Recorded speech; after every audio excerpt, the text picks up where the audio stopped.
자, 안녕하세요.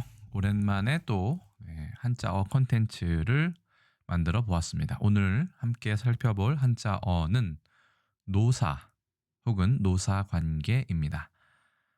원래는 노사만 가져와서 함께 알아보려고 했는데 노사라고 하면 무언가 동음이어도 많을 것 같고 바로 확 이렇게 떠오르지 않는 그런 문제가 있어서 관계까지 함께 가져왔습니다. 일단은 제가 어, 이 노사 관계라는 단어를 선정하게 된 배경을 설명을 드리자면 이 사측이라는 표현을 가끔 뭐 뉴스 보도나 아니면 일반적인 상황에서 가끔 쓰게 됩니다.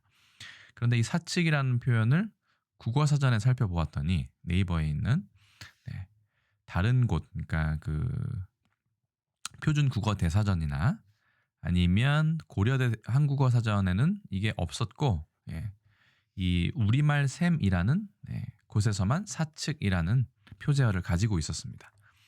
그런데 의외로 사측의 사가 모일 사자로 돼 있었습니다. 이렇게 되는 거나 이건 이제 약자고요. 속자나 약자가 되고 보통 이렇게 표시를 해야 되죠. 모일 사자. 그런데 설명을 보자면 근로자를 고용하고 있는 사용자 쪽이라고 되어 있습니다. 분명히 사용자의 사는 이 사가 아닐 것인데 이렇게 써 있다는 것은 국어 사전도 이 부분을 상당히 헷갈려 하고 있구나. 그러면 평소에 이 말을 쓰는 사람들도 이것을 혼동해서 사용할 경우가 많겠다. 물론 저도 예전에 그랬고요. 이런 생각이 들었습니다. 그래서 한번 가져와 봤습니다. 바로 보시죠. 노사 관계에 사는 이 불일 사자를 씁니다. 그래서 이렇게 한자를 쓰고요. 이거는 이따가 한 글자씩 다시 살펴보도록 하겠습니다. 어떤 정의가 내려져 있는지 보겠습니다. 노동시장에서 노동력을 제공하여 임금을 받는 노동자와 노동력 수요자로서의 사용자가 형성하는 이해관계, 그렇죠? 이익이 되고 해가 되는 이해관계죠. 그 understanding이 아니라 이해관계를 나타낸다. 그래서 예문을 하나 보자면 노사관계가 대립이나 아니면 협조냐를 단편적으로 이야기할 수는 없다. 라는 예문이 있어서 가져왔습니다. 그렇죠. 그래서 모일 사자가 아니라 바로 불일 사자가 된다는 것이 이번 콘텐츠의 핵심이라고 보시면 되겠습니다. 그래서 노동자 측은 노측이라고 얘기하고요. 줄여서. 그렇죠? 그다음에 사용자 측을 줄여서 사측해서 이렇게 써야 됨에도 불구하고 사전에서 표제어를 좀 잘못 뽑지 않았나 이 생각이 들어서 이 컨텐츠를 만들게 되었습니다. 그러면 네 글자 가운데 첫 번째 글자인 노자를 한번 볼까요? 노자는 원래는 로로 발음해야 되죠. 두음 법칙에 의해서 노로 우리나라에서는 발음을 하고 있습니다. 일할 로 혹은 힘쓸 로자로도 알고 계신 분들이 많으실 것으로 압니다. 보시면 불화자가 이렇게 위에 있고요. 아래쪽에 힘력자가 이렇게 되어 있는 것을 알 수 있습니다. 보시면 이게 불을 힘들여 끄고 있는 모양이다. 그죠? 이 근문인데요. 여기에 이렇게 되어 있습니다. 손을 이렇게 갖다 대서 불을 이렇게 끄려고 하는데 그 쉽지 않아서 힘든 모양이다.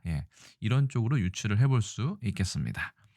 그래서 중국어의 좌즈왕에 보면 이런 그림도 되어 있는데 이거는 그렇죠. 제가 보기에는 힘이라기보다는 그렇죠. 심장을 나타내는 힘이라기보다는 손에서 파생돼서 이렇게 온 글자가 아닌가 라는 생각이 들었습니다. 그래서 한중일 삼국이 세 개 다 뭐라 그럴까요? 글자체가 다릅니다. 일단은 중국에서는 라오 이렇게 발음하고 물론 풀초 초두변도 3획으로 끝납니다. 그다음에 이렇게 이거를 풀초로 바꿔버렸어요. 그렇죠. 그다음에 일본에서는 이거를 위쪽으로 이렇게 바꾸고 힘력자는 다 공통이네요. 그래서 로 이렇게 장음으로 로 이렇게 발음을 하도록 되어 있습니다. 한중일 삼국이 이렇게 다르다는 점을 일단은 말씀을 드리고요. 물론 중국 중에서도 번체자를 쓰는 지역에서는 이렇게 쓰게 되겠습니다. 힘쓸로 일할 로자. 이거는 이제 한국 어문의 기준이고요. 자, 그다음 문제가 되는 이 불일사 혹은 하여금 사자입니다. 사람인이 있고 여기 보시면 관리할 때 리자가 되어 있죠. 네. 자, 그래서 사실은 이게 좀 많이 헷갈립니다. 얘도 비슷하고 얘도 비슷하고 네. 그다음에 역사할 때 사자도 비슷하고요. 네. 그런데 보시면 이 설문해자가 나오기 전까지는 이 네 글자가 다 똑같은 어원을 글자 자원을 가지고 있었다고 합니다. 그래서 여기 보시면 갑골문에서는 이렇게 무언가를 가운데 중심이 되는 것을 이렇게 잡고 있는 모양, 손으로 잡고 있는 모양이라고 해서 이게 같은 그렇죠? 일사자와 그렇죠? 뭐 하여금 사자가 같은 자원으로 되어 있습니다. 그다음요 이거하고 관리할 때 리자까지 네 글자가 다 같은 자원으로 되어 있다는 게 상당히 특이했습니다. 근데 후에 보시면 설문에 보시면 설문해자에 보시면 사는 직업 일을 말하고 이 사는 령 이건 이제 하여금 령자로 보시는 게 나을 것 같아요. 영리하다보다는 영자.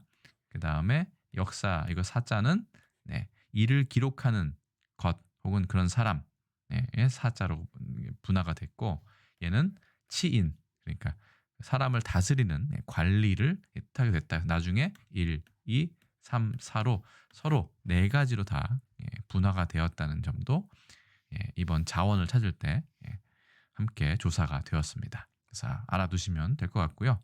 하여금사 불일사자는 중국에서는 시를 이렇게 발음을 하게 됩니다.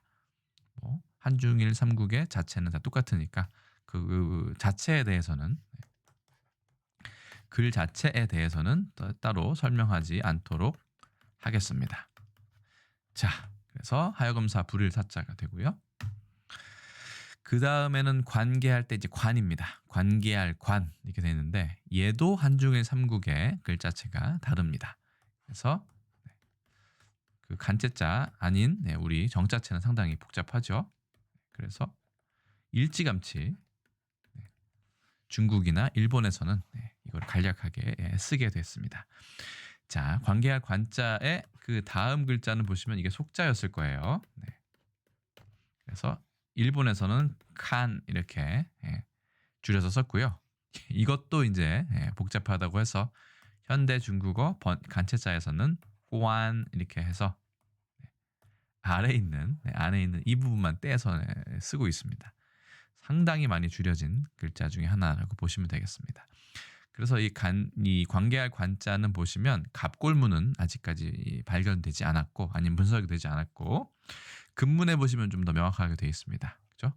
문 빗장이 이렇게 있고 문이 있고 그 사이에 무언가 동그랗게 해서 이거는 약간 고리 같은 모양이라고 보시면 될 것 같고요.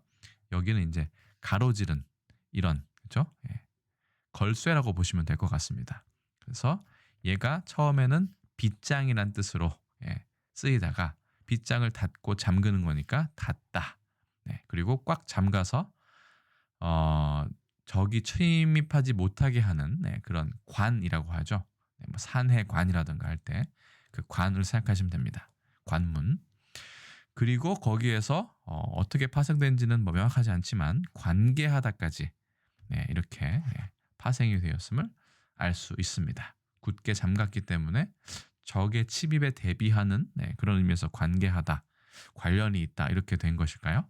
어쨌든 근문부터 초서하고 행서까지 이렇게 보시면 될 것 같습니다. 간체자가 가장 간단하게 줄여져 있네요. 그래서 일본어로는 칸 이렇게 얘기를 하고 중국어로는 꾸안이라고 발음을 합니다. 관계할 관자. 마지막 글자입니다. 이을 개자라고도 하는데 멜 개자라고 일단은 저기 한자 능력 검정 시험에서는 이 훈을 기준으로 삼고 있고요.